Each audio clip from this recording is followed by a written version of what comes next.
क्या आप आयुर्वेद में कुछ ऐसे हर्ब्स के बारे में बता सकते हैं जिससे हार्ट अटैक प्रिवेंट हो जाए? हार्ट अटैक होने का जो मेन कारण है ना, वो ऑब्स्ट्रक्शंस ऑफ ब्लड है, कि खून का बहाव किसी भी कारण से रुक जाए, थक्का बन जाए, जिसकी वजह से खून का बहाव सप्लाई ना हो, तो हार्ट अटैक हो जाता है। अब जब आयुर्वेद में हर्ब्स की हम बात करें कि हम 95 to 98% तक कैसे ऐसा कर पाएँ कि खून के बहाव को या थक्के बनने की संभावनाओं को रोका जा सके, तो उसमें 2 हर्ब्स आयुर्वेद की बहुत अच्छे से काम करती हैं, एक दालचीनी और एक अर्जुन। देखिए, लिवर डिटॉक्सिफिकेशन के लिए मार्केट में बहुत सारी चीज़ें चल रही हैं। एग्जैक्टली इसलिए मैंने आपसे कहा कि किस पे भरोसा करें और क्या इस्तेमाल करें। अगर मैं कहूँ कि अगर डिटॉक्सिफिकेशन के लिए आपको जाना चाहिए, या लिवर डिटॉक्सिफिकेशन या फिर डाइजेस्टिव सिस्टम के क्लिनजिंग के लिए या टॉक्सिन्स के लिए जाना चाहिए, तो आप पंचकर्मा में विरेचन और वस्ती या वमन प्रोसीजर के थ्रू ही जाएं, तो वो आपको बहुत अच्छे रिजल्ट्स मिल पाएंगे और वो आपके लिए सेफ भी रहेंगे। पंचकर्मा के बारे में, हाँ जी। क्या है पंचकर्मा थेरेपी?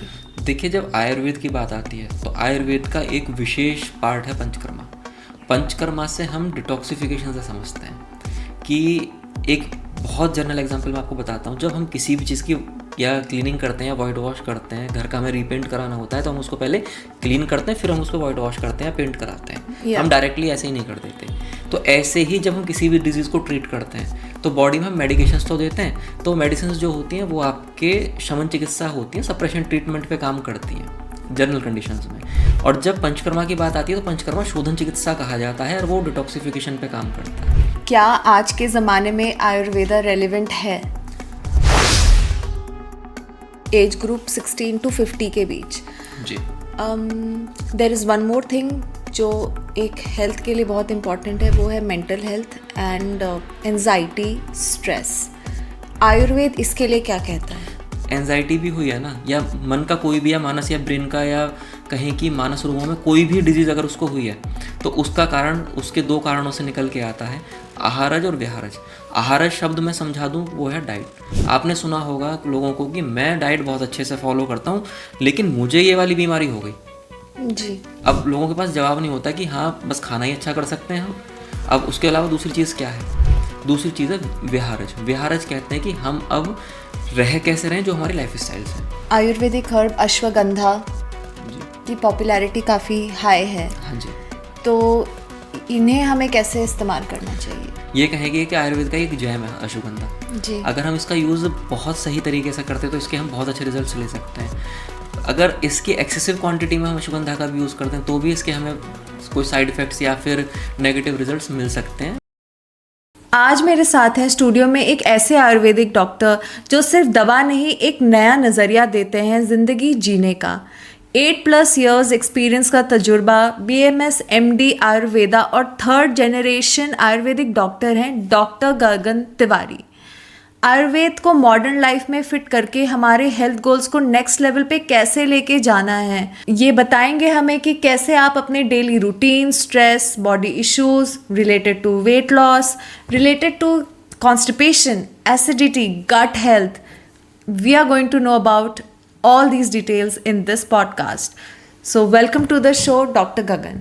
नमस्कार मैम। जी नमस्ते। सबसे पहली चीज़ जो मैं ये जानना चाहूँगी कि आप तीसरे जनरेशन है अपने फैमिली के जी। जो आयुर्वेदिक प्रैक्टिस कर रहे हैं। जी। क्या है आयुर्वेदा? देखिए मैम, आयुर्वेदा ना एक बहुत डीप साइंस है। लोग आयुर्वेद को केवल एक मेडिसिन्स या फिर बॉटनिकल प्लांट्स इन्हीं से जानते हैं।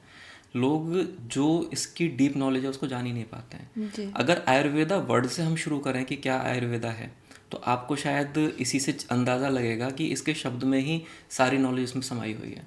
आयुर्वेद एक संस्कृत वर्ड है, आयुर प्लस वेदा।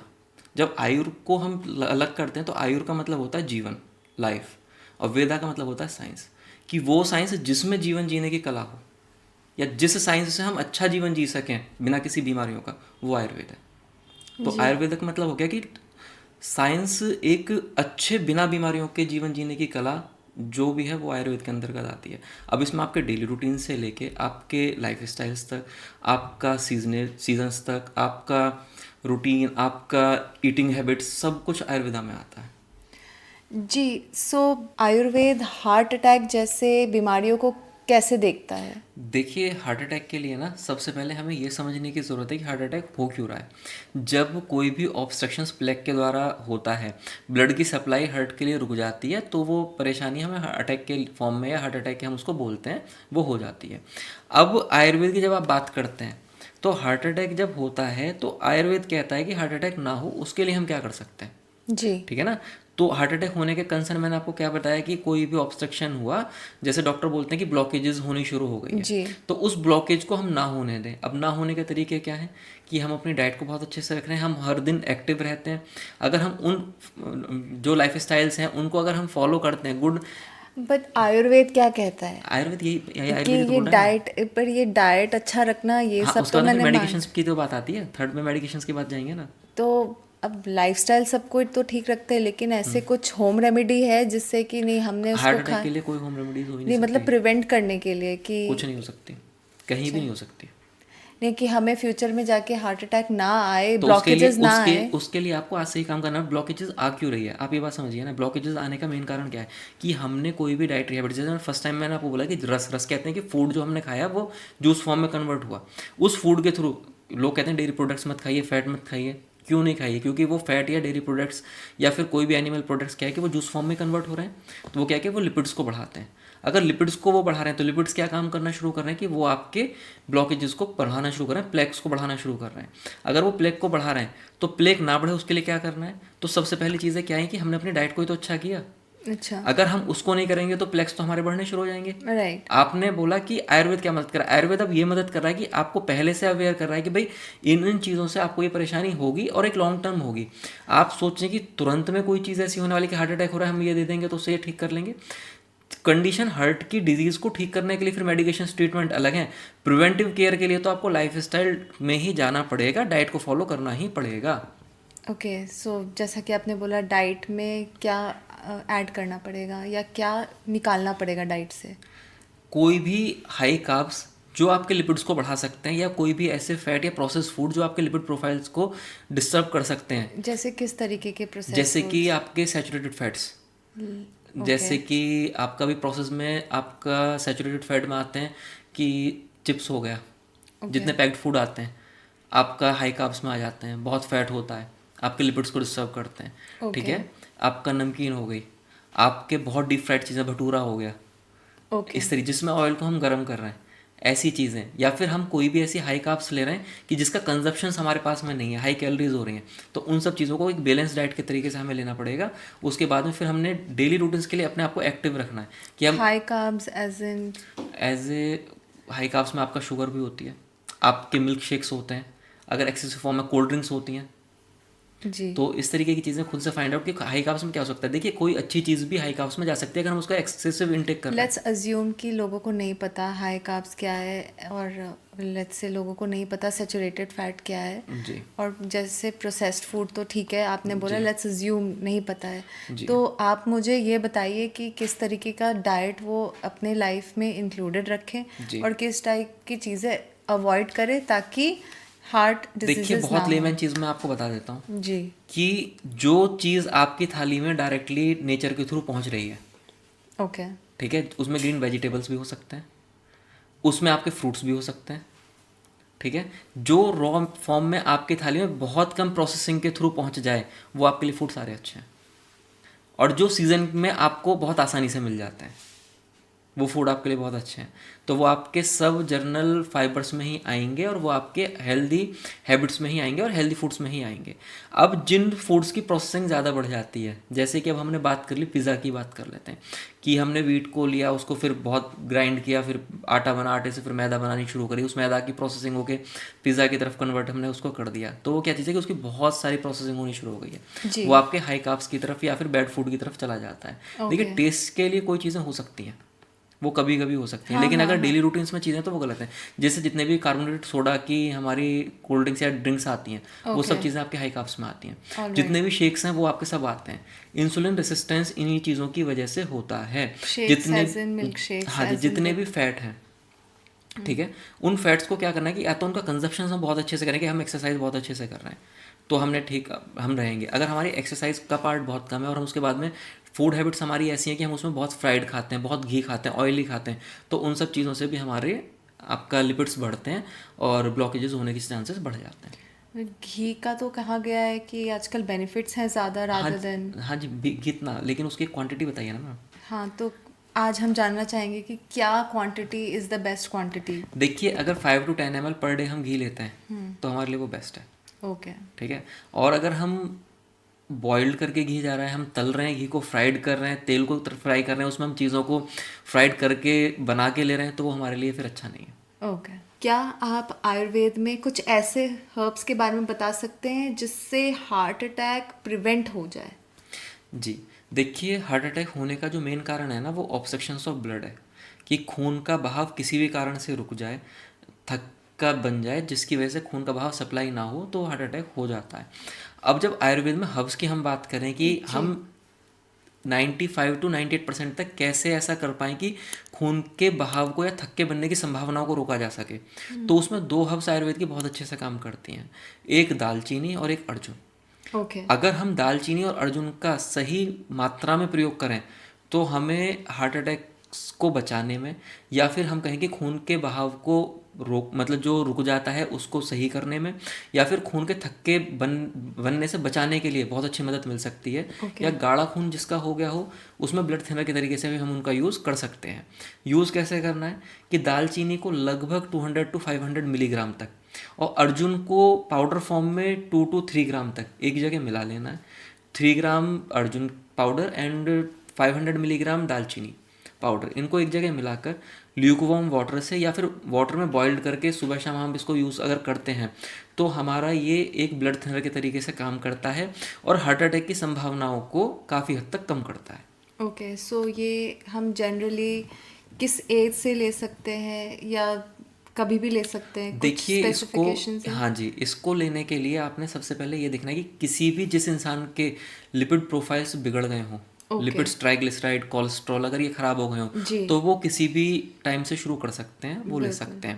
ओके। किसी का बीपी हाई रहता हो, वो भी इसका यूज़ कर सकता है। और अगर जनरल कंडीशन की बात करूँ तो आफ्टर 30 या 35 कोई भी इंसान इसको यूज़ कर सकता है। आयुर्वेद का ओरिजिन कैसे हुआ? देखिए मैम, आयुर्वेद ना, आयुर्वेद को अगर एक लाइन आती है कि आदि और अनादिकाल से चलने वाली एक परंपरा आयुर्वेद है। आदि और अनादिकाल कहते हैं कि जिसकी ना कोई शुरुआत है, ना ही जिसका कोई अंत है। उस टाइम से आयुर्वेद चलता आ रहा है। जैसे कि आपने सुना होगा, अगर हम रामायण की बातें करें तो रामायण में लक्ष्मण जी को बूटी, वो शक्ति लगती है, तो उसको शक्ति लगने के बाद में हनुमान जी को बूटी लेने भेजा जाता है। तो वहाँ भी एक वर्णन आया है कि आचार्य सुषेण वैद्य को हनुमान जी लंका से लेकर आए हैं, और उस टाइम पे भी आयुर्वेद का वर्णन चलन करा गया है। तो आयुर्वेद के द्वारा वहाँ भी चिकित्सा की गई है। उससे पहले भी देवासुर संग्राम, जब देवों का और असुरों का संग्राम हुआ, तो उस टाइम पे भी अश्विनी कुमारों ने आयुर्वेद के द्वारा चिकित्सा की है। तो आयुर्वेद का वर्णन तो हमारे ग्रंथों में, शास्त्रों में बहुत पुराने टाइम से मिलता हुआ आ रहा है। लेकिन फिर भी जो इसका इतिहास आता है, तो इसको इतिहास में आयुर्वेद को भगवान के द्वारा दी गई, संसार को एक, हम कह सकते हैं कि अच्छी कोई भी पद्धति, या फिर हम कहें कि एक नॉलेज जो भगवान के द्वारा ही प्रकट की गई है, जो हम मानव या मनुष्यों के कल्याण के लिए बताई गई है, तो वो आयुर्वेद है।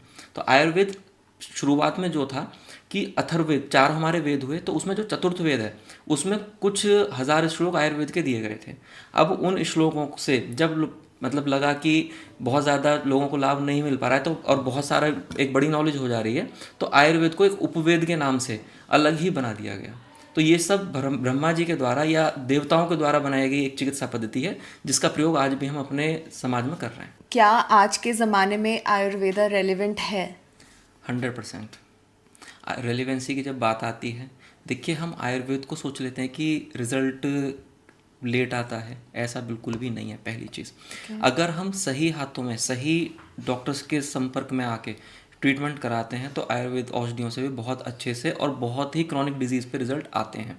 लेकिन अभी कुछ क्वैक्स बैठे हुए हैं मार्केट में, उस उनके कारणों से मैं स्पेसिफिक चीज़ें नहीं बोल पाऊंगा, लेकिन कुछ क्वैक्स हैं जो खुद डॉक्टर नहीं है, लेकिन आयुर्वेद के नाम पे बहुत सारी चीज़ों को कर रहे हैं कि आयुर्वेद का ये आप खाते हो तो आपको ऐसा होता है, लोगों को वो रिजल्ट नहीं मिल पाते, क्योंकि उनको प्रॉपर नॉलेज ही नहीं है कि आयुर्वेद की जब हम बात करते हैं तो वो केवल एक पर्टिकुलर मेडिसिन की बात नहीं है।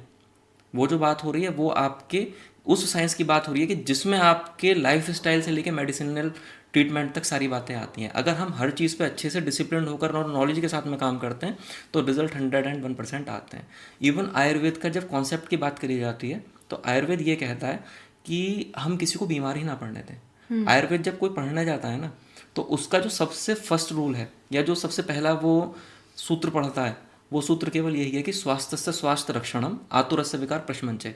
तो ये जो श्लोक है, इस श्लोक में ये बताया गया है कि हम किसी भी व्यक्ति को बीमार ही नहीं होने देंगे। अगर फिर भी कोई बीमार हो गया तो हम उसको ठीक करेंगे। तो आयुर्वेद यहाँ तक की बात करता है, ऐसा किसी भी पैथी में कोई बात नहीं की जाती कि हम किसी को बीमारी ना होने दें। जी। जी आपने कहा quacks, so I am guessing that's more of a fitness influencer जिनके पास कुछ डिग्री नहीं है एंड उन्होंने काफ़ी मार्केटिंग की हुई है। I don't know if it's marketing और if it's true, but yes, something like shilajit. जी। इसके बारे में आपका क्या कहना है? देखिए, शिलाजीत का ना केवल एक मार्केटिंग स्ट्रेटेजी बनाई गई है। अच्छा। अभी हम देखते हैं कि बहुत सारे जिम वाले लोग कि शिलाजीत लेने से टेस्टोस्टेरोन बूस्ट होगा, वो बहुत बात बोलते हैं, वो जी। बात ठीक है कि ऐसा होता है। हाँ जी। लेकिन शिलाजीत कोई ऐसा प्रोडक्ट नहीं है कि हमने ओटीसी में लेकर आए और हमने उसको बेचना शुरू कर दिया और कोई भी अब उसको बेचते जा रहा है। जी। हर चीज़ के पॉजिटिव और नेगेटिव इफेक्ट्स होते ही हैं। जब शिलाजीत की बात की जाती है तो शिलाजीत को लोग क्या सोचते हैं कि एक सेक्सुअल वीकनेस से रिलेटेड या फिर टेस्टोस्टेरोन को बढ़ाने तक की ही सोच पाते हैं, इससे ज़्यादा जी। वो सोच ही नहीं पाते। जी। वो सही बात है कि वो उस पार्ट में काम करती है, जी। लेकिन वो एक उसका सिंगल और एक बहुत छोटा सा काम है। शिलाजीत जो है आयुर्वेद में रसायन चिकित्सा में काम करी जाती है।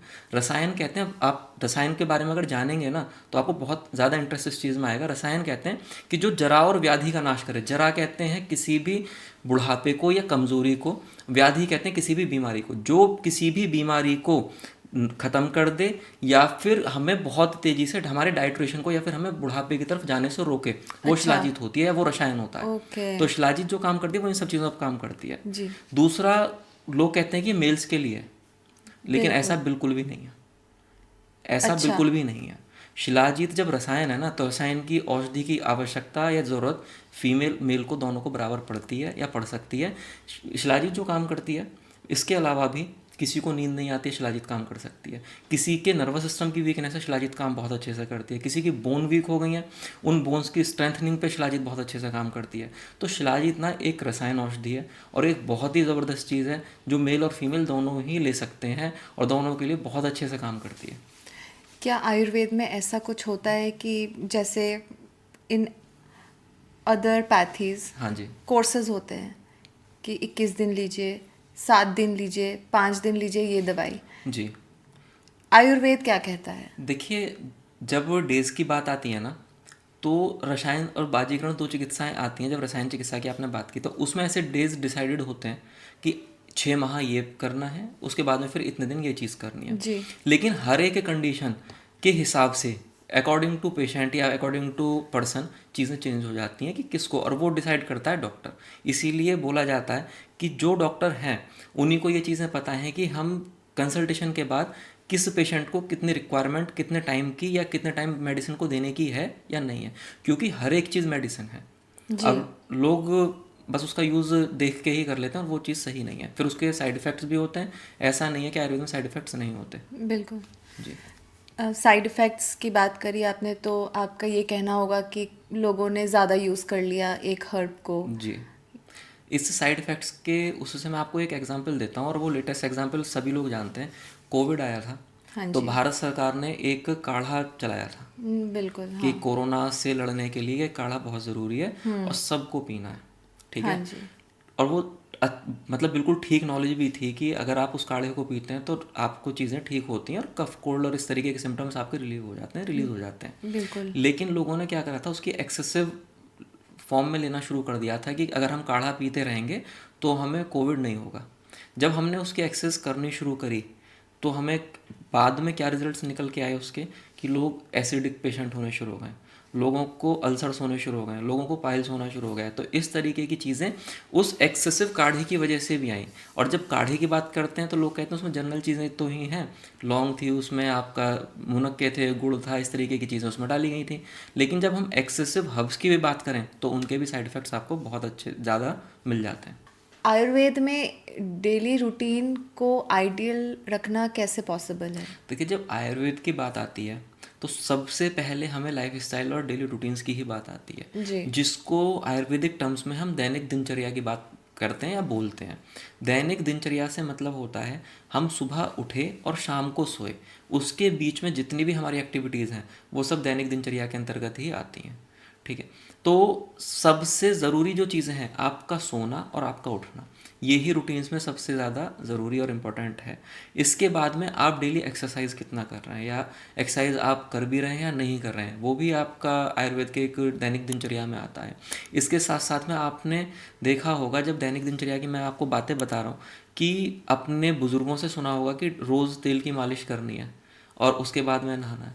ये भी एक आयुर्वेद की दैनिक दिनचर्या का रूटीन का पार्ट है। अब जब हम इसकी नॉलेज की तरफ या साइंस की तरफ जाएंगे, लोग कहते हैं कि बस ये एक जर्नल है, हमने ऑयल लगाया और नहा लिया कि स्किन हमारी अच्छी होगी, लेकिन लोगों को उसके पीछे की साइंस का पता ही नहीं है।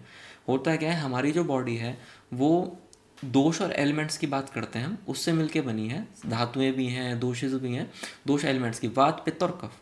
सब लोग आयुर्वेद में वात पित्त एंड कफ तीन लोग चीज वर्ड्स को जानते हैं। जी। वात का हम जो कर समझते हैं वो एयर से समझते हैं, पित्त को हम फायर से समझते हैं, कफ को हम वाटर एलिमेंट से समझते हैं। लोग ऐसा कॉलेट करते हैं, लेकिन वात पित्त कफ तीनों ही एक अलग कॉन्सेप्ट हैं। ये दोष में भी आते हैं। अगर ये आपके न्यूट्रल हैं तो बॉडी में कोई बीमारी नहीं है और आप बहुत अच्छे से काम कर रहे हैं। अगर ये कम हो गए हैं, ज़्यादा हो गए हैं, तो ही शरीर के अंदर बीमारियां आनी शुरू हो जाती हैं। अब एक और मैं आपको बहुत छोटी सी नॉलेज इस पॉडकास्ट के माध्यम से सबको बता दूं कि हमारी जो एज डिसाइडेड है ना, वो भी इन एलिमेंट्स पे ही डिसाइडेड है। हम, आपने देखा होगा कि 1 to 16 ईयर्स के जितने भी एज ग्रुप के लोग हैं या बच्चे हैं, वो सब खांसी जुकाम बुखार से ही बीमार होते हैं। जी। उसके अलावा 95% केसेस में आप खांसी जुकाम बुखार ही देखेंगे। ऑब्स्ट्रक्शंस देख सकते हैं, न्यूमोनिया देख सकते हैं। 5% में कुछ हो सकता है, वो अलग हो, लेकिन 95% में आपको यही चीज़ें मिलती हैं। उसका कारण है कफ एलिमेंट। कफ का मतलब होता है ठंडक या शीतलता या फिर जल। जी। इससे आप उसको कॉलेट कर सकते हैं। जब कफ किसी का बढ़ेगा तो 1 साल से 16 साल की उम्र में कफ ही बढ़ता है। जब वो बढ़ेगा तो वो दिक्कतें आपको कफ से रिलेटेड या शीतलता या ठंडक से रिलेटेड वाली सभी आनी शुरू होंगी, कि म्यूकस फॉर्मेशन होना शुरू होगा, जिसकी वजह से ऑब्स्ट्रक्शंस होंगे। उस ऑब्स्ट्रक्शन से न्यूमोनिया होगा, खांसी होगी, जुकाम होगा, कोल्ड कफ वाले सारे सिम्टम्स हो सकते हैं। और ये कंटिन्यूस रिपीटेटिव कंडीशन में होता रहता है। आपने देखा होगा कि बच्चे हर 2 महीने में बीमार हो जाते हैं, उसका कारण ही उनका कफ दोष है।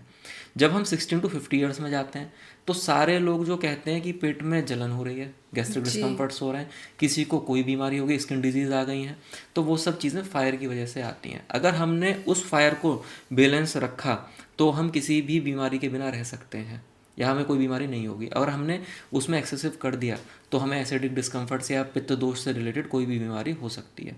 क्योंकि जिस एज की बात जब 16 to 50 की जाती है, इसी टाइम पे इंसान सबसे ज़्यादा एनर्जेटिक होता है, सबसे ज़्यादा काम कर सकता है, थकता नहीं है। लोग कहते हैं कि मैं 18 घंटे 20 घंटे काम कर सकता हूँ, या मैं इतनी एक्सरसाइज कर सकता हूँ, या मैं इस तरीके से, आपने देखा होगा कि कोई भी काम करता हूँ तो मुझे कोई परेशानी नहीं होती है। वो सब चीज़ें, या मेरा खाना या पचाने की शक्ति बहुत अच्छी है, ये सब डिपेंडेंसी आपकी फायर पे ही रहती है। ठीक है, जैसे ही हम 50 को क्रॉस करते हैं तो हमें एयर एलिमेंट बढ़ना शुरू हो जाता है।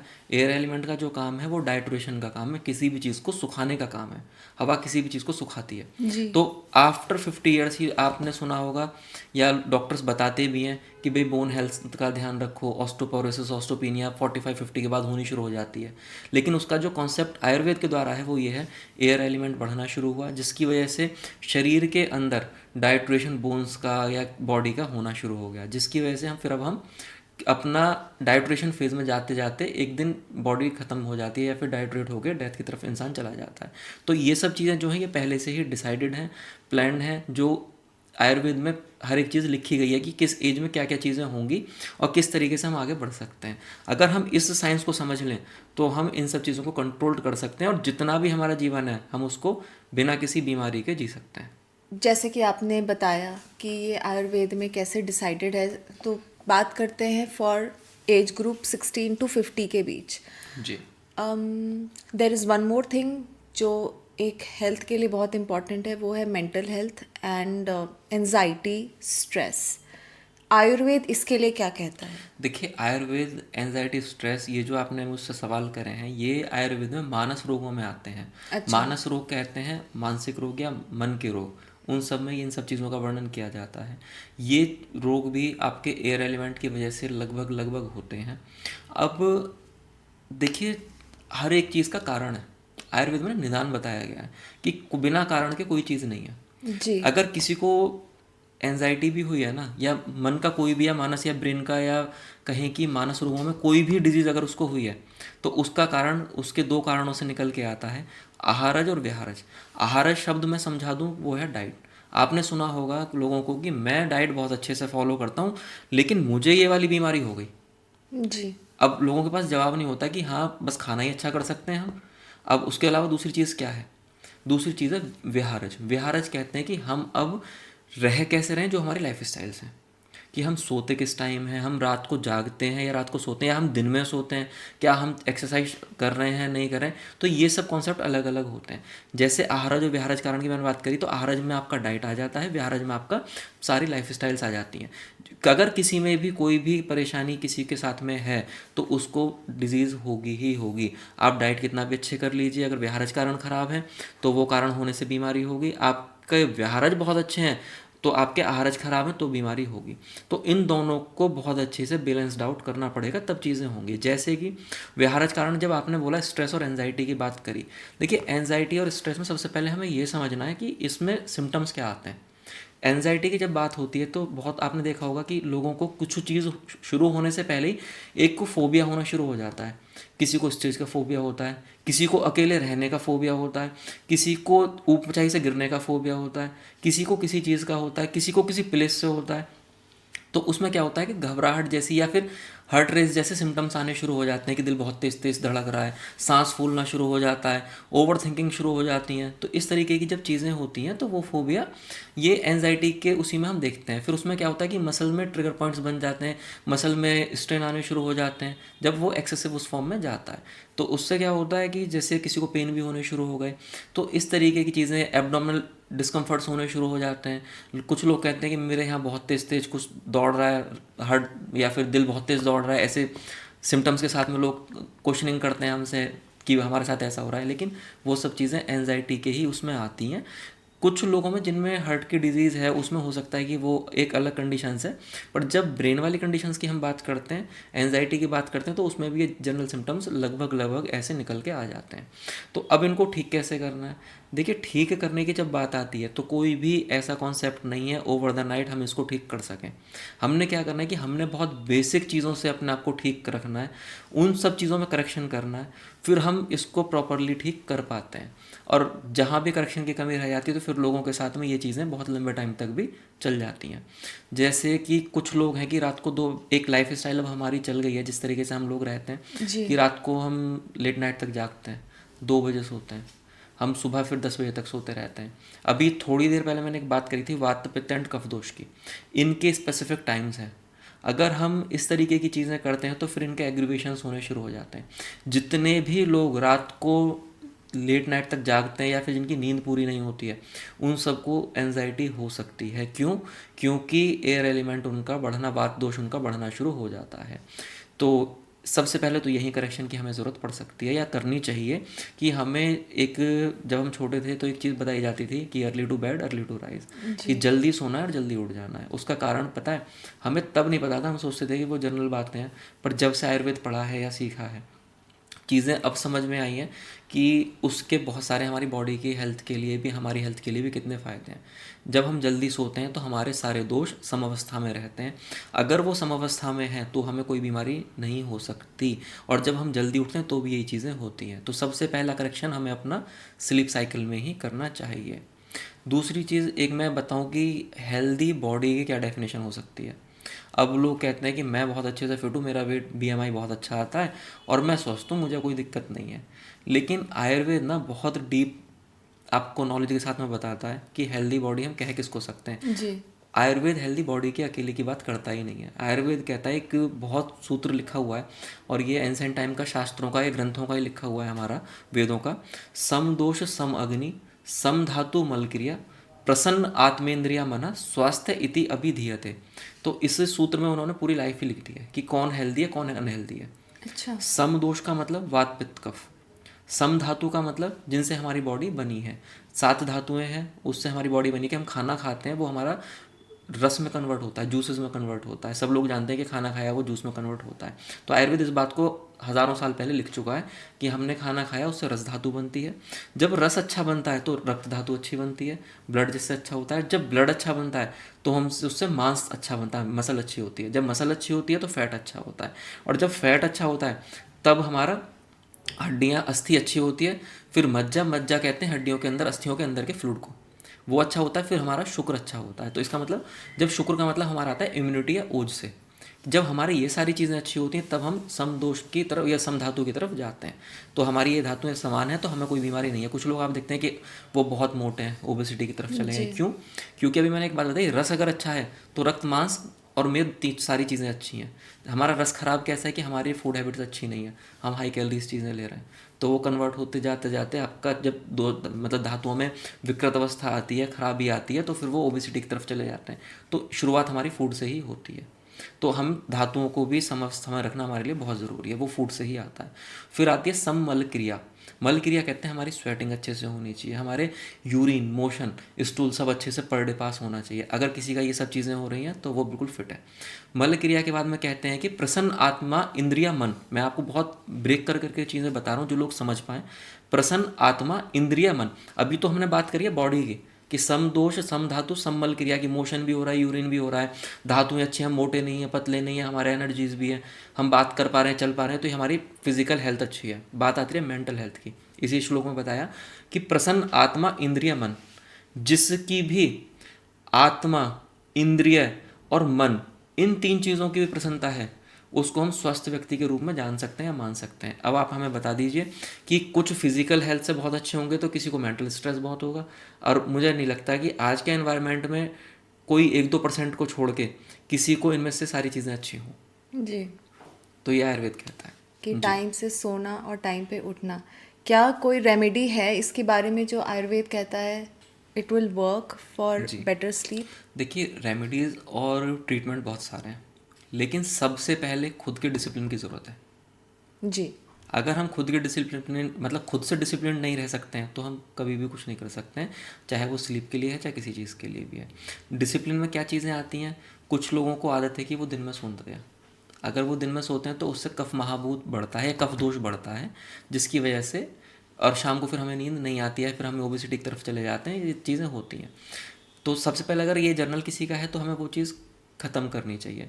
इसके बाद भी फिर हम क्या देखते हैं कि लोग रात को 10 बजे तक तो खाना ही खाते हैं। डिनर करने का टाइम जो उनका रात को 10 बजे तक का हो गया, उसके बाद में फिर वो 1-2 घंटे स्क्रीन टाइम में लगाते हैं, फिर उनको 12-1 बज जाता है, फिर वो सोते हैं।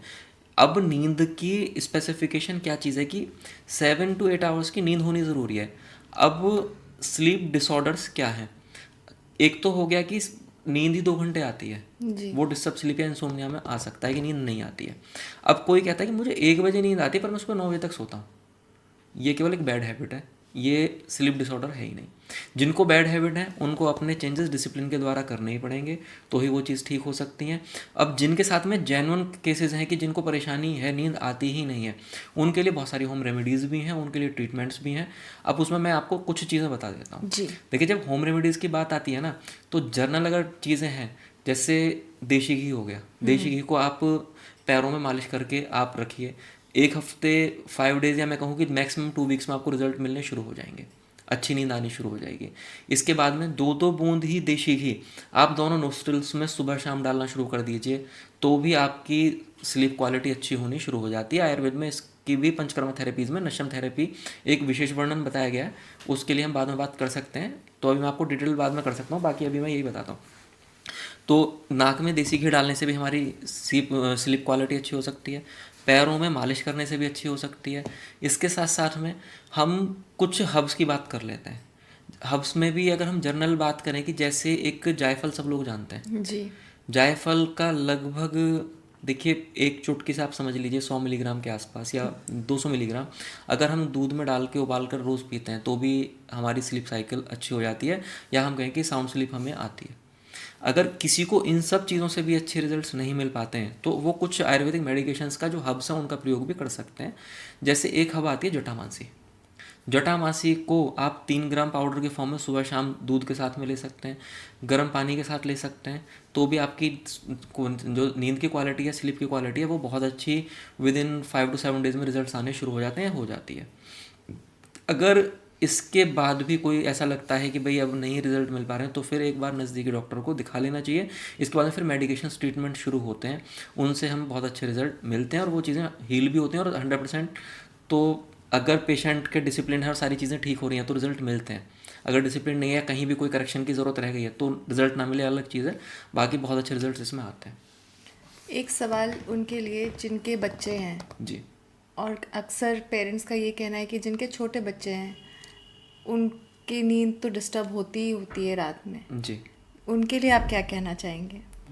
जैसे डिसिप्लिन तो एक चीज़ें होती है, जी पर कुछ चीज़ें वश में नहीं होती है, बच्चे के जी। लिए तो उठना पड़ेगा, हाँ जी। तो उसके लिए आप क्या कहना चाहेंगे? देखिए, कुछ चीज़ें ऐसी होती हैं कि हम खुद डेवलप करते हैं, कुछ हमारे साथ में हो जाती हैं। जी ठीक है ना। जब नेसेसिटी आती है किसी चीज़ की कि भाई अब वो एक प्रॉब्लम है और वो जेन्युइन प्रॉब्लम है हर फीमेल के साथ में या हर किसी कपल के साथ में जो है। In fact some people who have night shifts also, हाँ जी। हाँ, जो देखिए, रात में काम करते हैं। अगर आयुर्वेद की बात करते हैं, रात में जागना बिल्कुल भी ठीक नहीं है। जी लेकिन जब एनवायरनमेंट की या फिर प्रैक्टिकल चीज़ों की बात करते हैं तो फिर जो सिम्टम्स आ रहे हैं फिर उनको ट्रीटमेंट के अकॉर्डिंगली हमें काम करना चाहिए। और किसी को सिम्टम्स है तो फिर हमें ट्रीटमेंट करा लेनी भी चाहिए, क्योंकि देखो मैं ये नहीं बोलूँगा कि नहीं, अगर किसी की नाइट शिफ्ट की जॉब है तो वो जॉब छोड़ दे, जॉब तो छोड़ना पॉसिबल नहीं है। उससे बहुत सारे फैमिलीज़ के नुकसान भी हैं, बहुत सारी चीज़ें हैं। अगर पॉसिबिलिटीज़ हैं कि वो डे शिफ्ट में जा सकते हैं तो वो डे शिफ्ट करें, नहीं जा सकते हैं तो वो नाइट शिफ्ट ही करें साथ में, लेकिन अपनी नींद का भरपूर ध्यान दिन में या जैसे भी हो सकता है करना ज़रूर चाहिए हमें। अगर फिर भी उसके बाद कुछ सिम्टम्स आते हैं तो फिर आयुर्वेदिक हब्स के साथ में जाके वो ट्रीटमेंट ले सकते हैं। सो या but I really wanted to know because this is like a question where लोग सो नहीं पाते पेरेंट्स, एंड आई थिंक उनका age group somewhere between 25 to जी 45 ही रहता है, तो उनके लिए आप क्या कहना चाहते हैं? देखिए मैम, मेरा तो केवल इसमें ये है कि कहीं ना कहीं से जैसे भी टाइम निकाल सकते हैं तो नींद को तो पूरा करना ही है। तब तो वो सोएंगे 10 बजे तक, फिर देखिए, वो जेन्युइन कंडीशन कुछ महीनों की या कुछ टाइम टाइम की हो की सकती होती है, है, तो वो हर टाइम की नहीं है। हाँ। अब वो कुछ परसेंट लोगों की होगी, वो हर किसी की नहीं है। हाँ ट्रू ऑफ हाँ जी। कोर्स। जो मेजोरिटी ऑफ पीपल्स हैं वो केवल एक लाइफ स्टाइल में लेट सो रहे हैं, लेट उठ रहे हैं। हाँ नहीं, ठीक आई है ना। तो एब्सोल्युटली। उस चीज़ को हमें करेक्ट करना है, लेकिन जिनकी प्रॉब्लम है वो जेन्युइन प्रॉब्लम है तो उसमें तो चीज़ें ये कि वो कुछ टाइम के लिए रह सकती हैं पर उसके बाद में वो उसको ठीक कर सकते हैं। 16 से 50 साल के उम्र के जो लोग हैं उनका आपने कहा एसिडिटी, कॉन्स्टिपेशन जी। एक कॉमन इशू है। कॉन्स्टिपेशन से ज़्यादा भी कॉमन एसिडिटी है।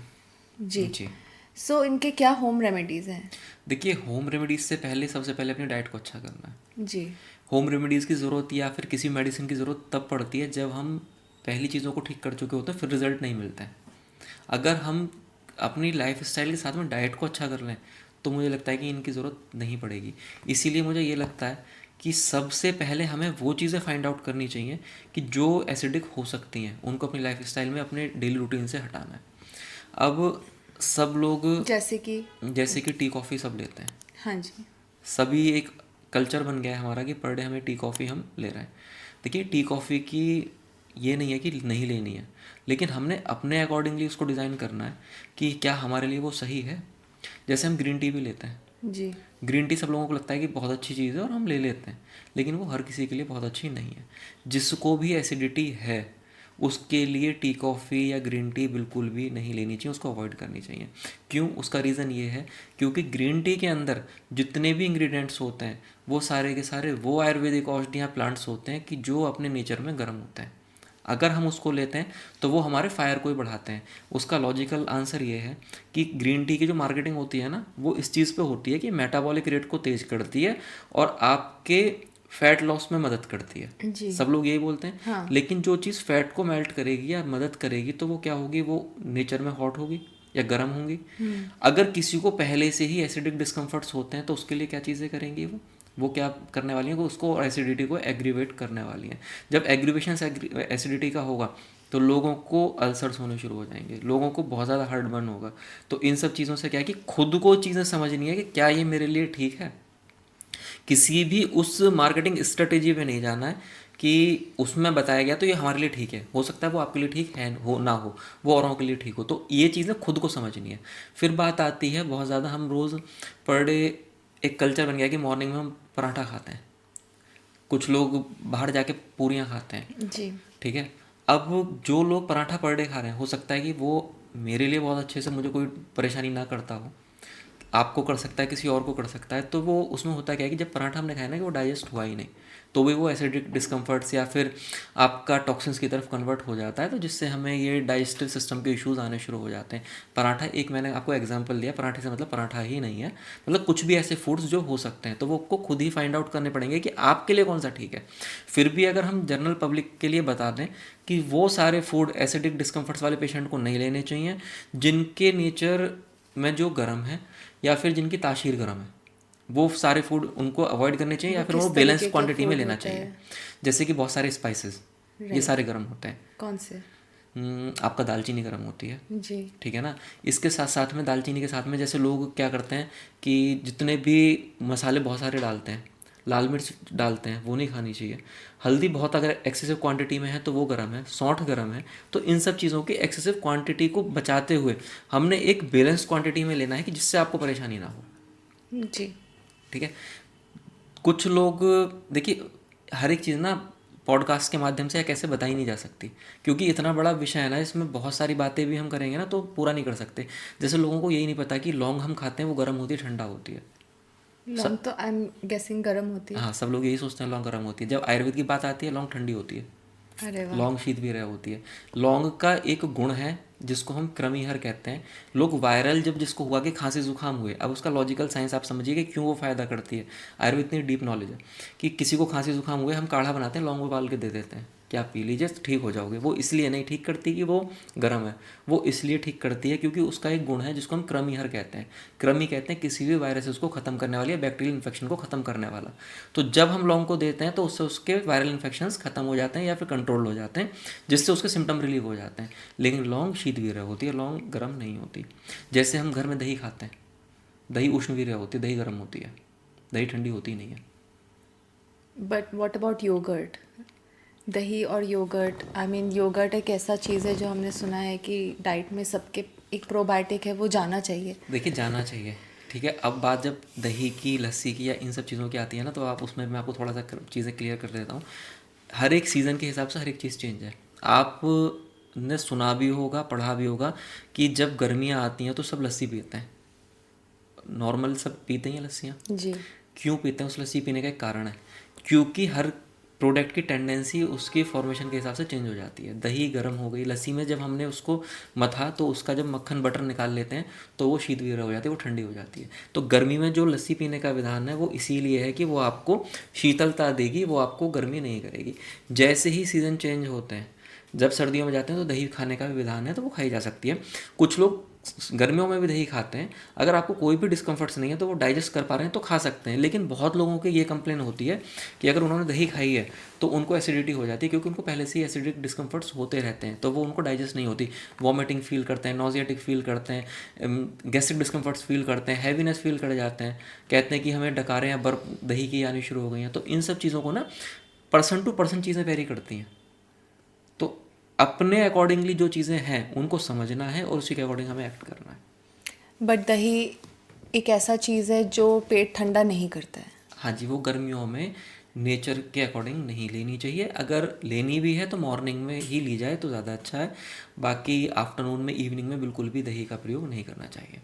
आपने अभी मेंशन किया था पंचकर्मा के बारे हाँ में। जी। सो क्या है पंचकर्मा थेरेपी?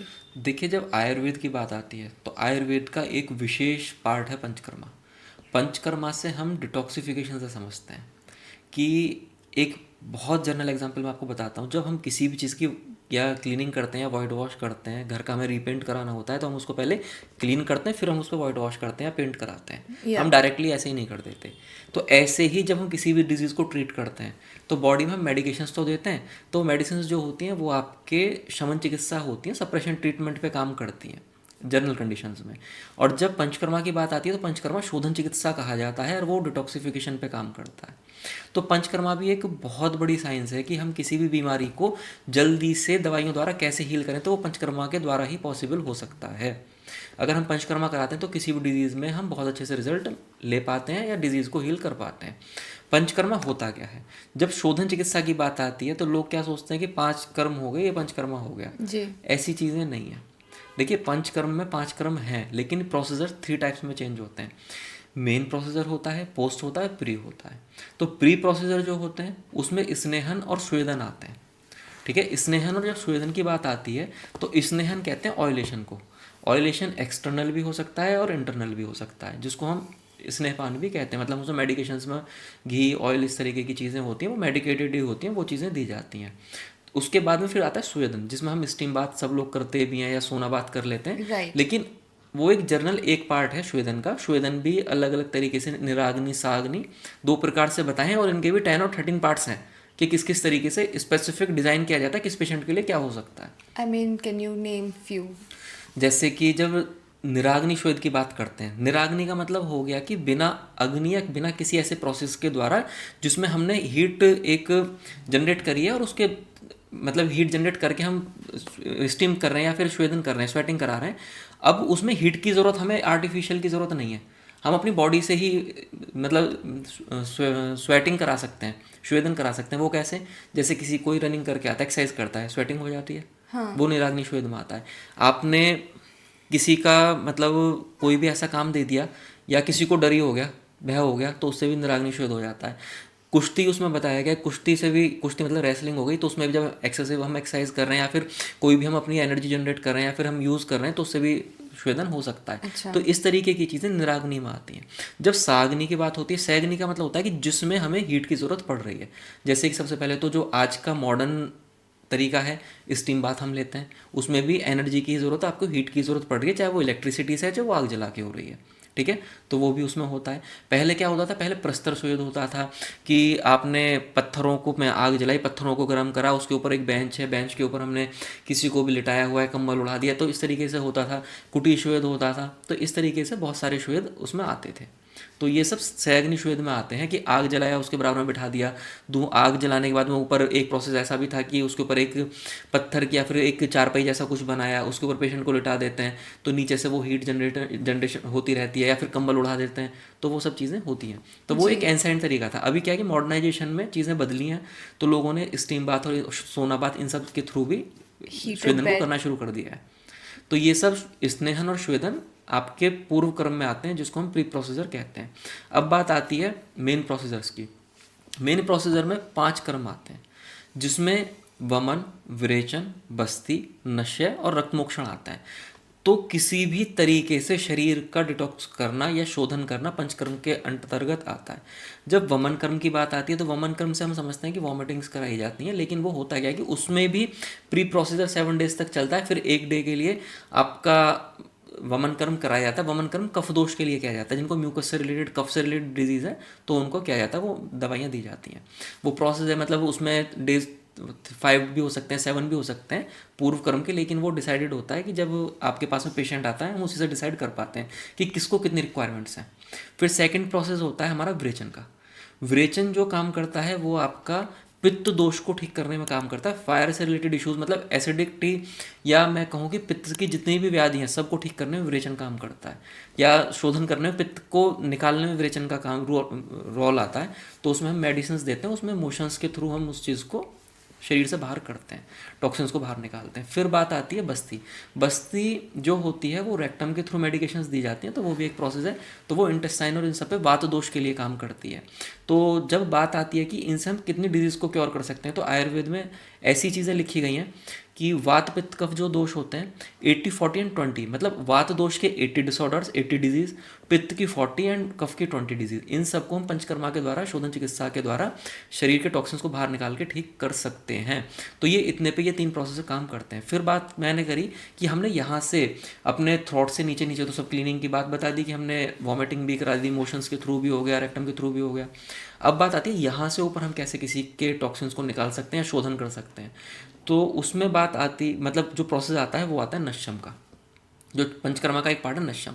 तो नश्यम जो काम करता है वो आपके मतलब एक श्लोक है, ऊर्ध्व जत्रुगत, मतलब यहाँ से क्लेविकल से ऊपर के पार्ट्स को क्लीन करने में या फिर शोधन करने में, अच्छा करने में नश्यम आपका काम करता है, टॉक्सिन्स को क्लीन करने में काम करता है, जिससे आपके ईएनटी की समस्याएं भी ठीक होती हैं, आपके ब्रेन रिलेटेड इश्यूज भी ठीक होते हैं, आपके मानस रोग जितने भी, आपने अभी पहले एंजाइटी स्ट्रेस की बात करी या स्लीप डिसऑर्डर्स की बात करी या साइनेटिसाइटिस की मैं बात करूँ, तो इन सब में नश्यम के बहुत अच्छे रिजल्ट्स मिल जाते हैं।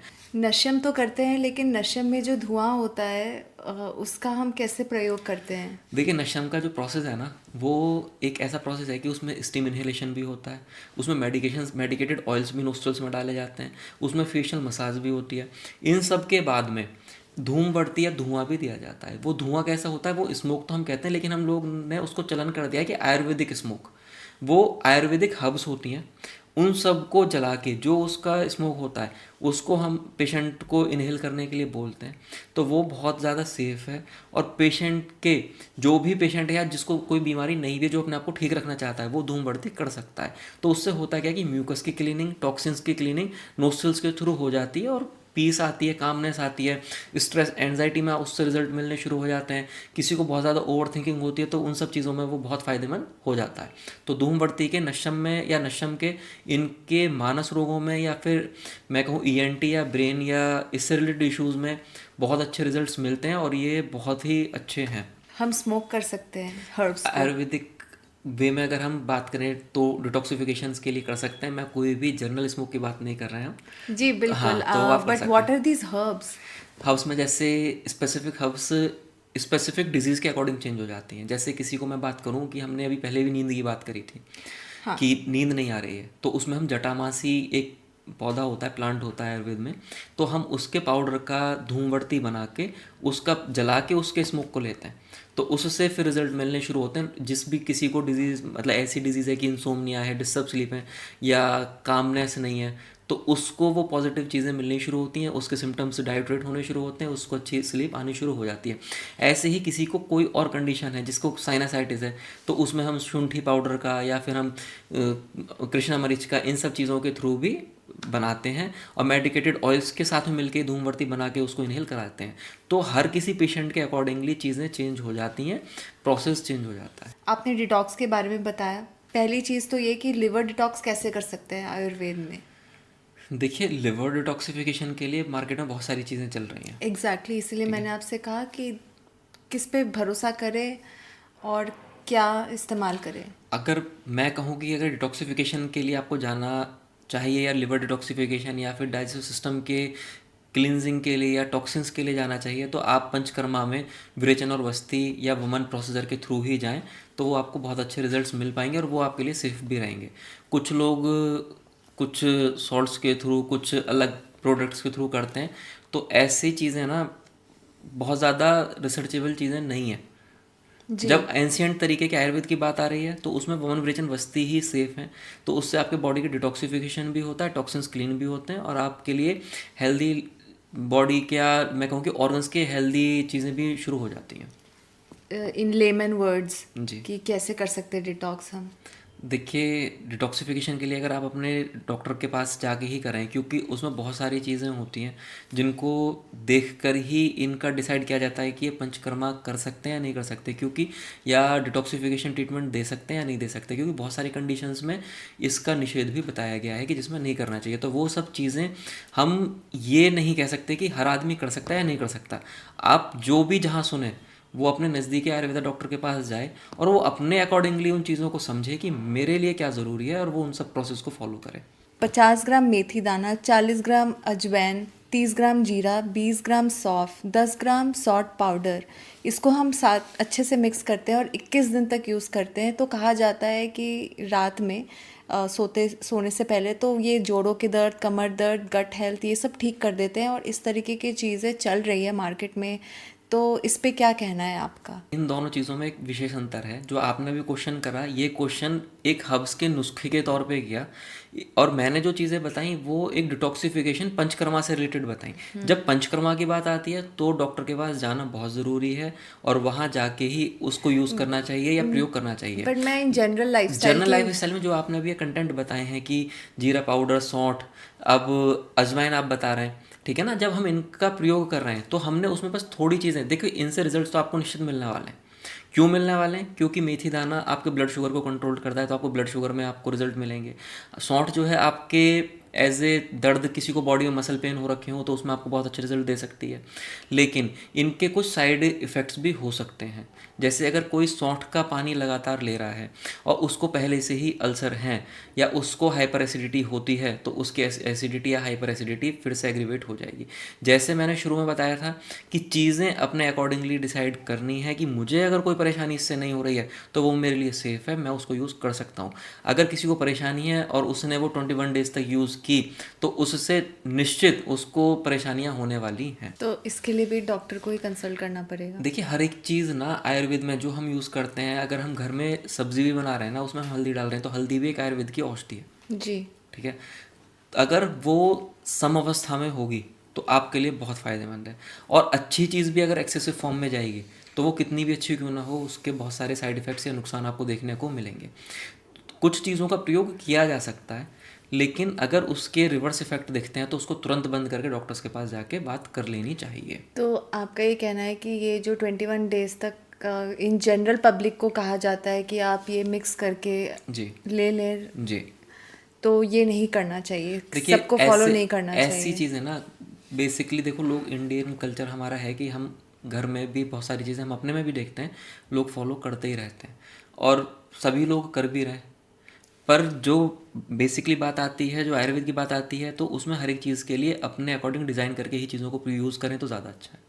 सबसे एक कॉमन चीज़ है लेमन वाटर, गर्म पानी में नींबू डाल के जी सुबह पीना। जी। उसमें उसके लिए क्या कहता है आयुर्वेद? देखिए, जब तक हम गर्म पानी में नींबू डालकर पी रहे हैं तो वो बहुत अच्छा है, हम पी सकते हैं, बिल्कुल इशू नहीं होंगे। या खाली फिर पेट सुबह। खाली पेट पी सकते हैं, उससे रिजल्ट मिल सकते हैं, या फिर हम कहें कि हमारे हेल्थ के लिए ठीक रह सकता है।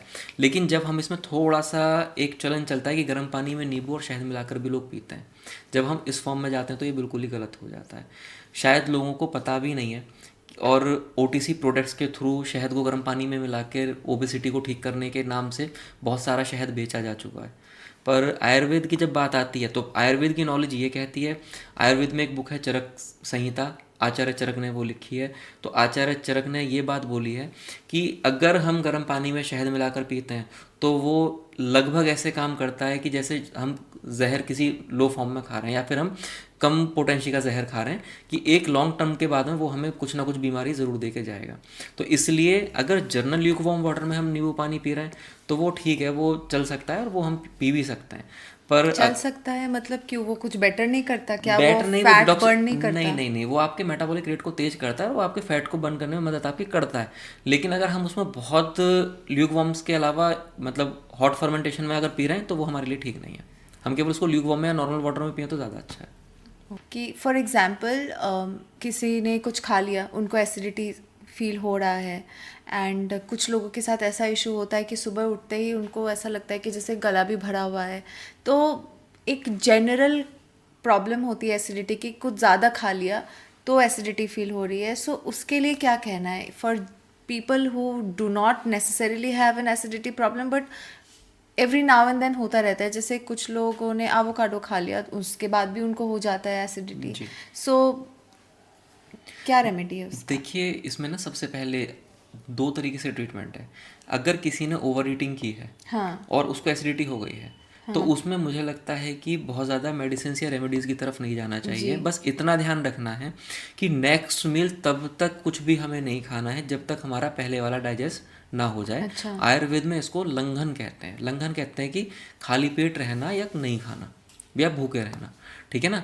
और अगर किसी का दूसरा कंडीशन आती है कि किसी को बहुत ज़्यादा जलन होती है, वो उसने कुछ भी नहीं खाया तो जलन हो रही है, उसको नॉजेटिक फील होता है, उसको अंदर पाल्पिटेशन तक हो जाती हैं, या गले में एक ऐसा कहता है कि वो कुछ अंदर जल रहा है, इस तरीके से चीज़ें जा रही हैं, या ड्राई सोर बेल्चिंग, खट्टी कड़ी हुई डकारें जैसी कुछ चीज़ें हो रही हैं। तो अगर ऐसी किसी को कंडीशन है तो उसमें उसने दो पैटर्न फॉलो करने हैं। सबसे पहले डाइट अच्छी करनी है। डाइट अच्छी करने में उसको टी कॉफ़ी ग्रीन टी बंद करने हैं, ड्राई फ्रूट्स नट्स बंद करने हैं। इसके साथ ही कोई भी वो चीज़ जो HCl के सिक्रेशंस को बढ़ा सकती हैं या एसिडिक हो सकती हैं, चाहे वो फ्राइड फूड हो, चाहे वो जंक्स हो, चाहे वो प्रोसेस फूड हो, उनको अवॉइड करना है। अब सेकेंडरी चीज़ आती है कि इसके बाद में होम रेमेडीज़ में हम क्या करें। देखिए, मुलहटी का पाउडर सब जगह मिलता है। 1 ग्राम से 2 ग्राम मुलहटी का पाउडर सुबह शाम नॉर्मल वाटर के साथ में अगर हम यूज़ करते हैं तो उससे भी हमें लगभग 2 हफ्ते के अंदर एक परमानेंट सॉल्यूशन मिलने शुरू एसिडिटी के लिए हो जाते हैं। इसके साथ में सेकंड फार्मूला एक और यूज़ कर सकते हैं, सौंफ और धनिया का पाउडर। जी। सौंफ और धनिया आप बराबर मात्रा में ले लीजिए और 1 गिलास पानी में डाल दीजिए। जब इसको हम पानी में डाल के रात को, ऐसा भी कर सकते हैं कि रात को हमने डाल दिया, सुबह तक हमने उसको सोक किया, या सुबह हमने उसको लिया, बॉइल्ड किया। जैसे हम टी कॉफ़ी को बॉइल करते हैं, जब वो आधा रह जाए तो उसको रख देना है और छान कर ल्यूक वार्म होने पर या नॉर्मल टेम्परेचर होने पर पर डे उसको पी लेना है। तो इस प्रोसेस से भी बहुत सारे लोगों में बहुत अच्छे रिजल्ट्स देखने को मिले हैं। बस ध्यान ये रखना है, जैसे अभी बात हुई ना कि एसिडिटी के लिए ये चीज़ बताई जा रही है, ये हर किसी के लिए नहीं है। अगर किसी को कॉमन कफ कोल्ड है और उसने ये चीज़ ली है तो उसका कफ कोल्ड भी बढ़ सकता है। जी। तो एसिडिटी वाले लोग इसको यूज़ करें तो ज़्यादा ठीक है। जिनको हार्ट बर्न हो रही है वही यूज़ करें तो ज़्यादा ठीक रहेगा। अगर इनसे किसी को रिजल्ट नहीं मिलते हैं तो फिर वो किन्हीं दवाइयों में जो क्लासिकल आयुर्वेदिक मेडिकेशंस हैं उनकी तरफ जा सकते हैं।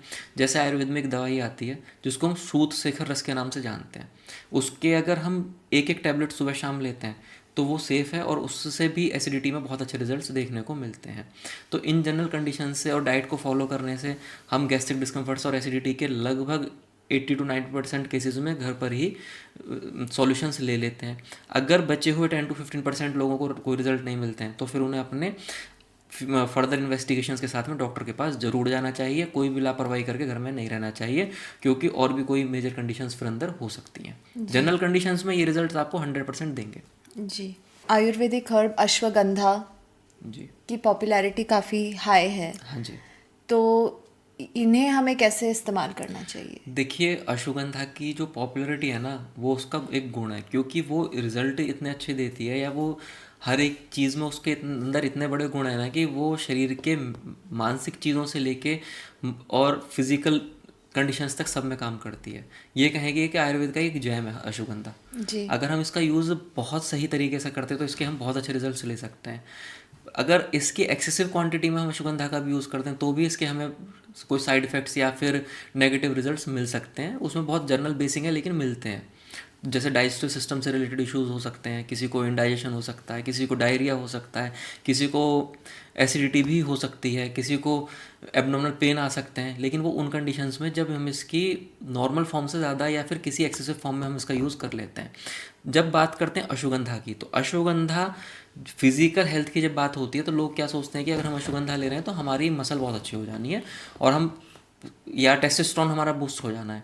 लेकिन अश्वगंधा इन सब चीज़ों के अलावा भी आपके नर्वस सिस्टम के साथ में, आपके तनाव को दूर करने में, आपकी मसल हेल्थ को अच्छा करने में, आपको एनर्जेटिक रखने में, सब चीज़ों में, या फिर मैं कहूँ कि एनजाइटी को ठीक करने में, या फिर जिनको पीस नहीं रहती या फिर ओवर थिंकिंग रहती है उन सब को शांत करने में, स्लीप डिसऑर्डर्स में, इन सब में अश्वगंधा एक बहुत ही अच्छे तरीके से काम करता है। इसकी सही डोज में अगर हम इसका प्रयोग करें तो हमें निश्चित रूप से बहुत अच्छे रिजल्ट मिल जाते हैं। अश्वगंधा एक हमारे जनरल पब्लिक के लिए कैसे हम इसको यूज़ कर सकते हैं और किस फॉर्म्स में यूज़ कर सकते हैं? देखिए, अश्वगंधा मार्केट में बहुत सारे फॉर्म्स में मिलता है। जी। अश्वगंधा पाउडर में भी मिलता है, अश्वगंधा कैप्सूल फॉर्म में भी मिलता है, अश्वगंधा आपका सिरप या फिर मैं कहूँ आसव और अरिस्ट फॉर्म में भी मिलता है, अरिस्ट फॉर्म में भी मिलता है। अब हमने अरिस्ट मतलब? अरिस्ट होते हैं जो आयुर्वेद, अरिस्ट और आसव होते हैं तो जिसमें हर्ब को रख के बनाया जाता है और एक लंबे प्रोसेस के बाद में वो फर्मेंटेशन के थ्रू बनते हैं। अच्छा, अच्छा, तो वो ओके। अरिस्ट होते हैं, तो ओके। उसमें मिलता है, मतलब वो लिक्विड फॉर्म होती है ओके। तो उसमें मिलता है। ओके, ठीक गॉट है, इट। तो अश्वगंधा हर फॉर्म में मिल सकता है। जब अश्वगंधा को लेने की बात आती है तो अगर किसी को ये कि हमें कैप्सूल फॉर्म में लेना है तो उसकी जो डोज है वो 500 मिलीग्राम टू 1 ग्राम तक पर डे हो सकती है। उस डोज में कोई भी इंसान यूज़ इसको कर सकता है। बस इसका ध्यान ये रखना है कि अगर किसी को कोई भी डिस्कम्फर्ट्स, एब्डोमिनल इश्यूज या डाइजेस्टिव सिस्टम से रिलेटेड आते हैं तो उसको कुछ दिन के लिए, कुछ टाइम के लिए रोक के फिर से शुरू कर सकते हैं। नहीं है, अश्वगंधा कितने टाइम तक मतलब कब लेना चाहिए, खाली पेट या किसी भी टाइम पे किसी फॉर्म में ले सकते ले हैं। सकते हैं? हाँ जी। अच्छा। तो अश्वगंधा का जो लेने का तरीका है वो पाउडर फॉर्म में जब बात करते हैं तो 3 to 5 ग्राम्स पर डे आप वंस ए डे या ट्वाइस अ डे भी इसको यूज़ कर सकते हैं, वार्म मिल्क के साथ में या फिर वार्म वाटर या फिर ल्यूक वार्म वाटर के साथ में भी इसका यूज़ किया जा सकता है पाउडर का। जब हम इसके लिक्विड फॉर्म की बात करते हैं तो अश्वगंधा रिस्ट के नाम से मार्केट में ये काफ़ी मिलता है। तो अश्वगंधा रिस्ट का जो प्रयोग करना है वो 20 ml मॉर्निंग, 20 ml इवनिंग, और उसमें बराबर पानी मिलाकर उसको यूज़ करना है। अश्वगंधा रिस्ट कहते हैं, मतलब ये लिक्विड फॉर्म की एक मेडिकेशन है अश्वगंधा रिस्ट। मतलब अश्वगंधा कहते हैं मुझे लिक्विड फॉर्म में किसी को बोलता है कोई चाहिए तो वो अश्वगंधा रिस्ट लिक्विड फॉर्म में मिलता है, किसी को पाउडर फॉर्म में चाहिए तो अश्वगंधा चूर्ण मिलता है। Got it. तो वो 20 कितना ml बोला आपने? 20 ml to 20 ml morning, 20 ml evening, equal amount of water.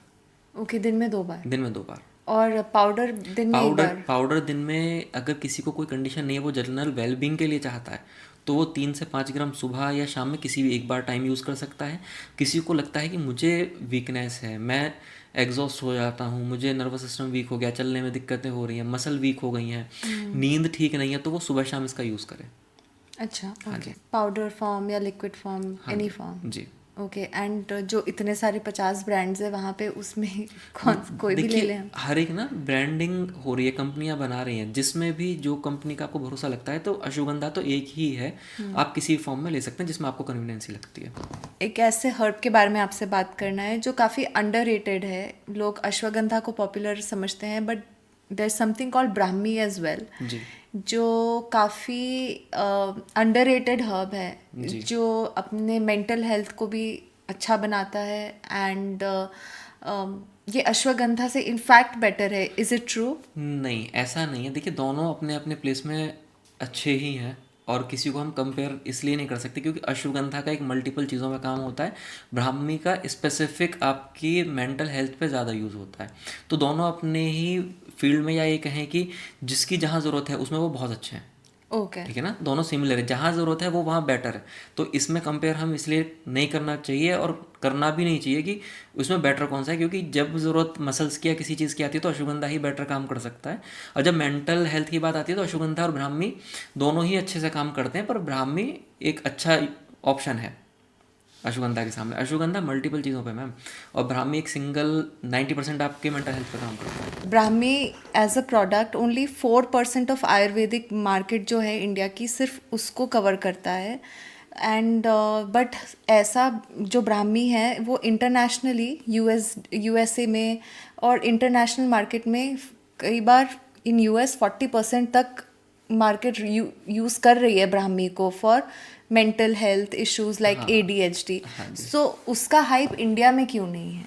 नहीं, ऐसा बिल्कुल भी नहीं है कि ब्राह्मी का यूज़ जो है इंडिया में नहीं। जब मानस रोगों की बात आती है तो सबसे पहले ब्राह्मी का ही यूज़ किया जाता है। जी। मानस रोगों में जो आपने ADHD की बात की या फिर स्ट्रेस की बात करी या स्लीप डिसऑर्डर्स की बात करी, या आपने कोई भी डिजीज़ जो ब्रेन से रिलेटेड हो सकती है या फिर नर्वस सिस्टम की हो सकती है, ब्राह्मी उसमें काम करती है। दूसरी चीज़, ब्राह्मी के जो बहुत अच्छे रिजल्ट्स मिलते हैं वो रिजल्ट्स मिलते हैं आपको बच्चों के इंटेलेक्चुअल को बढ़ाने में, जी। बुजुर्गों की जिनकी याददाश्त कम हो गई है उन सब में, जिनको शॉर्ट टर्म मेमोरी लॉसेज में, उसमें ब्राह्मी बहुत अच्छा काम करता है। तो ब्राह्मी ना मानस रोगों की एक दिव्य औषधि है। अगर हम उसका यूज़ मानस रोगों में करते हैं तो हमें निश्चित ही बहुत अच्छे रिजल्ट्स मिलते हैं, और इसीलिए कारण है कि जब जब ब्रेन हेल्थ की बात आती है तो ब्राह्मी को सबसे पहले रखा जाता है। तो क्या जनरल पब्लिक यूज़ कर सकती है 100% कर ब्राह्मी? सकती है। उसकी भी जनरल पब्लिक के लिए जब ब्राह्मी यूज़ करने की बात आती है तो सबसे पहले तो हमें ये समझना है कि किन को यूज़ करनी है।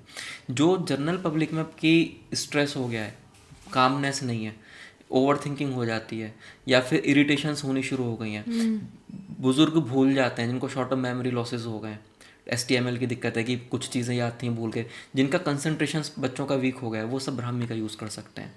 अब कैसे कर सकते हैं, किस फॉर्म में ये मार्केट में मिलती है? देखिए, ब्राह्मी पाउडर फॉर्म में भी मिलती है, ब्राह्मी घृत फॉर्म में भी मिलती है।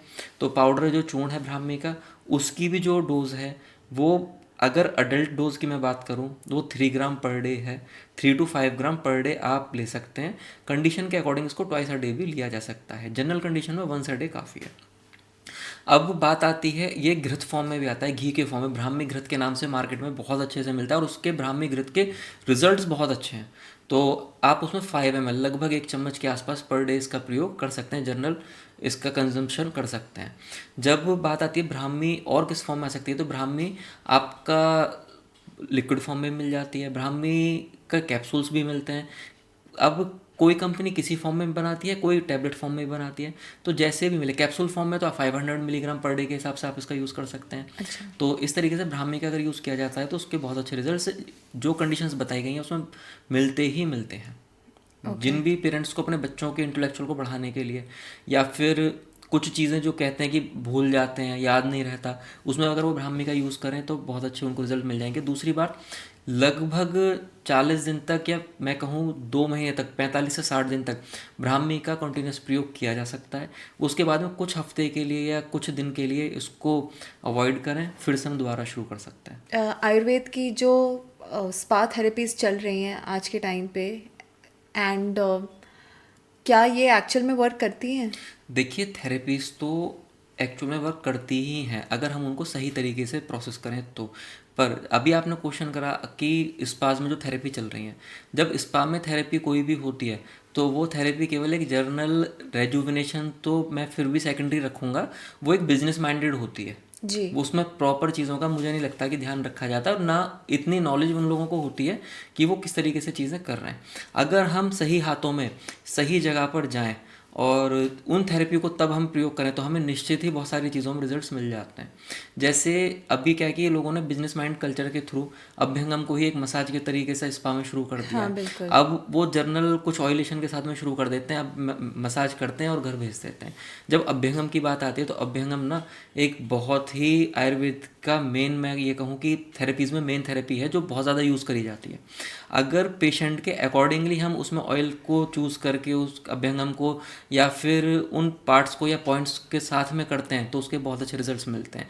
इसीलिए मैं कहता हूँ कि जो जो आयुर्वेद के वेरीफाइड सेंटर्स हों, डॉक्टर्स हों, हमें इन थेरेपीज़ को वहीं कराना चाहिए तो हमें वहाँ अच्छे रिजल्ट्स मिलेंगे।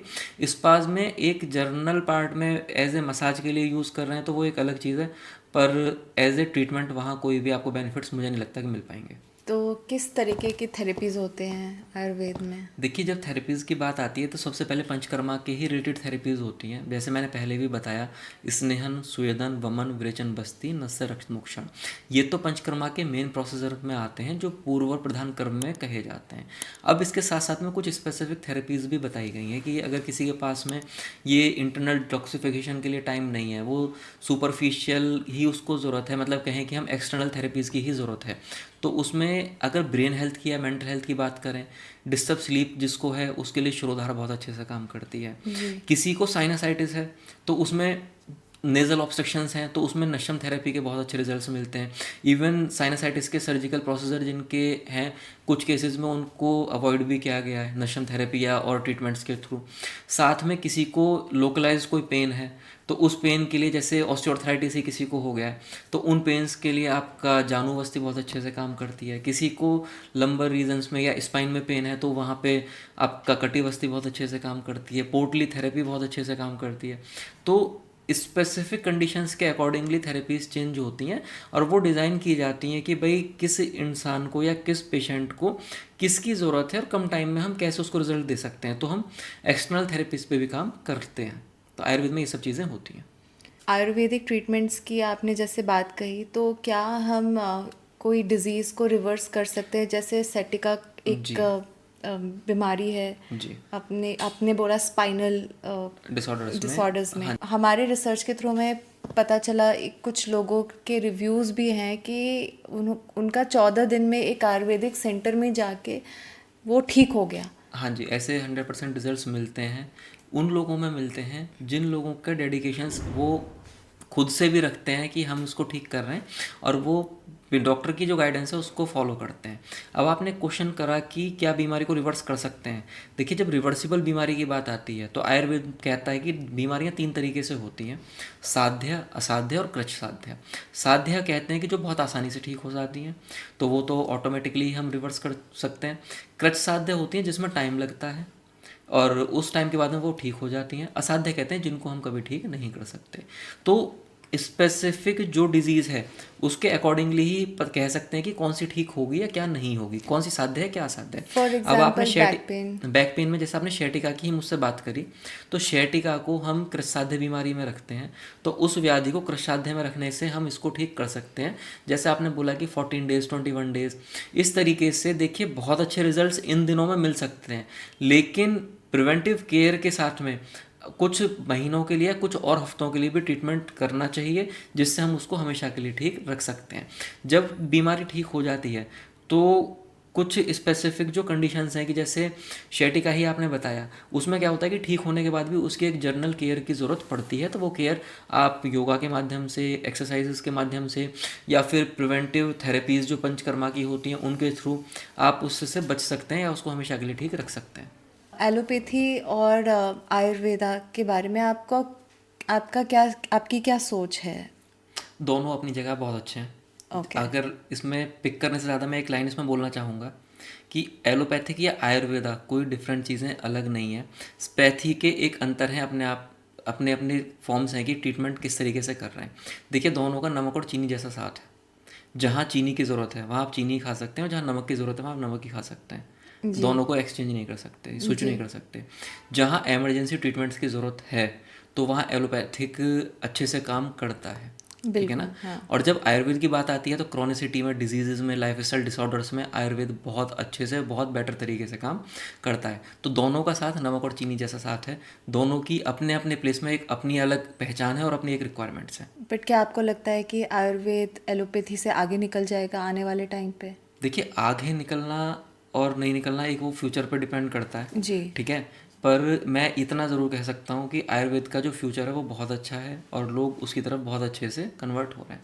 आज मैं जानना चाहती हूँ, व्हाट इज़ योर चॉइस? आपको पिक करना है दिस या दैट, हल्दी दूध या ग्रीन टी, हल्दी दूध। अश्वगंधा कैप्सूल्स या पाउडर फॉर्म, कैप्सूल्स। सुबह 5 बजे उठना या 9 बजे, 5 बजे, 5 o'clock मॉर्निंग। शिलाजित या जिंजेंग, शिलाजीत। पंचकर्मा क्लेंज या इंटरमिटेंट फास्टिंग, पंचकर्मा क्लेंसिंग।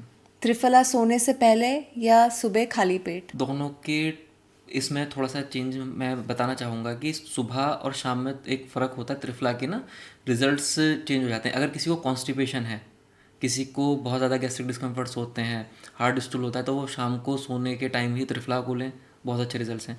किसी को अपने फैट लॉस को या फैट को मैनेज करने के लिए त्रिफला को लेना है तो वो मॉर्निंग खाली पेट लें। नस्य थेरेपी या steam inhalation? Nasyam therapy, steam inhalation basically nasyam therapy का ही एक पार्ट है। और नशम थेरेपी। देसी घी या कोकोनट ऑयल? देसी घी। ऑयल पुलिंग या माउथ वॉश जब दांत की बात की जाती है तो? Oil pulling. मॉडर्न जिम या योगा?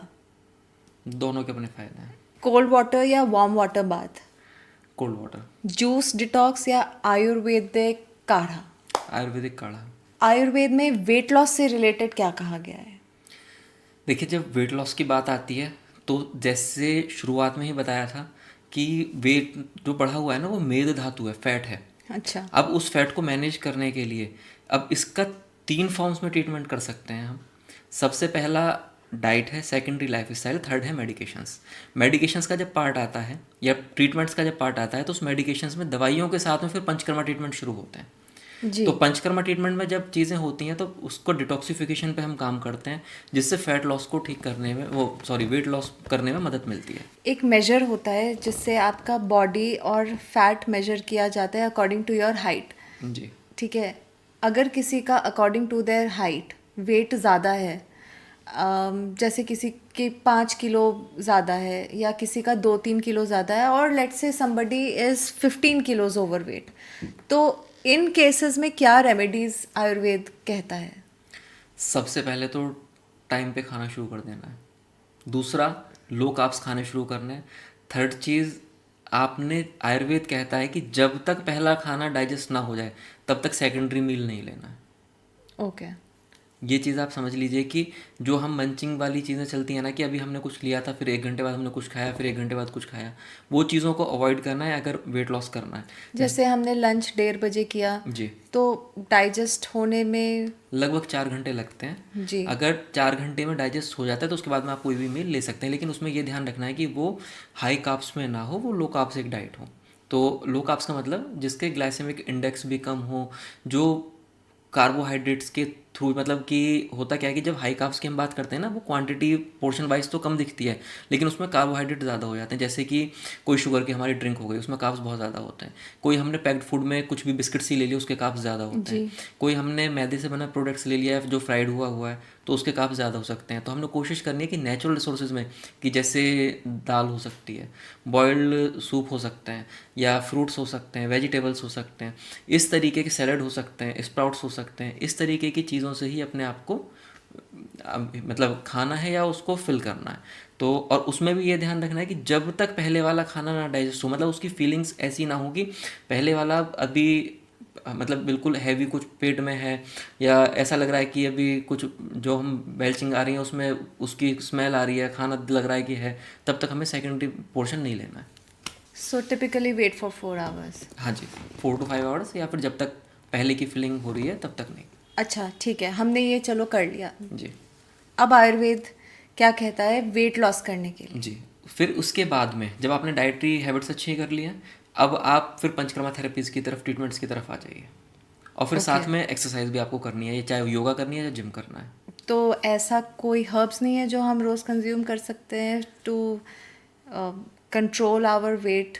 जी, देखिए इसमें ना एक आरगवद कहते हैं, जिसको हम अमलताश के नाम से भी जानते हैं, तो उसका भी बॉडी के क्लिनजिंग में बहुत अच्छे से रिजल्ट्स देखे जाते हैं।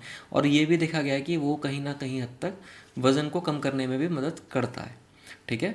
दूसरा, छोटी हरड़ आती है, हरितकी के नाम से सब लोग जानते हैं, छोटी हरड़ के नाम से वो जनरल पॉपुलर रहती है। तो उसका भी अगर हम 2 से 3 ग्राम पाउडर पर डे शाम को लेते हैं, तो उसके से भी वेट लॉस में मदद मिल जाती है। जी powder in the form of with liquid water हाँ, या liquid water, lukewarm water. Lukewarm water हाँ के जी साथ? जी। ओके। और स्पेसिफिक मेडिकेशंस तो काफ़ी सारी आती ही हैं, अगर उनका यूज़ करते हैं तो भी वेट लॉस में रिजल्ट्स आयुर्वेद मिलते में हैं। हाँ जी हाँ जी। जैसे कि? जैसे कि मेदोहर गुगलू आती है। ओके। मेदोहर गुगलू का अगर हम प्रयोग करते हैं 2-2 टैबलेट सुबह दोपहर शाम, साथ में अपनी डाइट को अच्छा रखते हैं और एक्सरसाइज पर डे करते हैं, तो काफ़ी अच्छे से वेट लॉस में रिजल्ट देखे गए। इसके साथ ही जिनको इसके बाद भी नहीं आ पाते हैं, तो फिर उनको पंचकर्मा थेरेपीज़ में ज़रूर जाना चाहिए, जी। पंचकर्मा ट्रीटमेंट लेने चाहिए, उससे वेट लॉस होते हैं। इवन हॉस्पिटल में जो स्टेइंग फैसिलिटीज़ में हॉस्पिटल्स हैं, और जो हमारे यहाँ भी पेशेंट आते हैं एडमिट होते हैं, तो ऐसे भी देखे गए हैं कि 7-14 डेज़ के पैकेजेस में, या फिर इतने दिनों में हमने लोगों के 7-7 किलो से 10 किलो तक भी वज़न कम होते हुए 15 दिन में देखे हैं।